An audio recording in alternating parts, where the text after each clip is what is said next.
உண்ணாவிரதம் இருக்கும்போது கூட 2 பொண்டாட்டி 2 ஏர் கூலர் வச்சுக்கிட்டு கடற்கரையில் படுத்துருந்தீங்களே. இப்படி கட்ட ஒரு மானங்கட்ட கட்சியில் இருந்துக்கிட்டு பெருந்தலைவர் காமராஜரை போராட்டத்தெல்லாம் ஏசி போட்டுன்னு சொல்லி கொடுக்க சொல்கிறீங்களா? உங்களை மாதிரி அயோக்கியங்க இந்த உலகத்தில் உண்டா அப்படிங்கிறத நாகரிகமான முறையில் அவர் சொல்லியிருக்கார். நீ ஏர்போர்ட்டில் செருப்படி வாங்கினியா, அதுக்கு எதாவது ஒரு கம்ப்ளைண்ட் ஆச்சு கொடுத்தியா?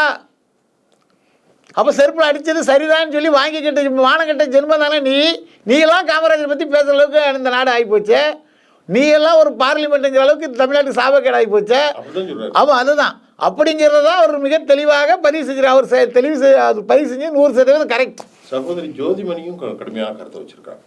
அவர்களும் பெருந்தலைவரை பற்றி கடுமையான இல்லை, அவங்க ரொம்ப தெளிவாக சொல்லியிருக்காங்க. அதாவது திமுக அவங்க இந்த விஷயத்தில் ரொம்ப தெளிவாக என்ன சொல்கிறாங்கன்னா, ஜோதிமணி சகோதரி நாடாளுமன்ற உறுப்பினர் அவங்க என்ன சொல்கிறாங்க, திமுகவினர் பெருந்தலைவர் காமராஜரை பற்றி கட்டுக்கதைகளை சொல்லி அவருடைய புகழை இரட்டடிப்பு செய்வதை வழக்கமாக கொண்டிருக்கின்றனர்.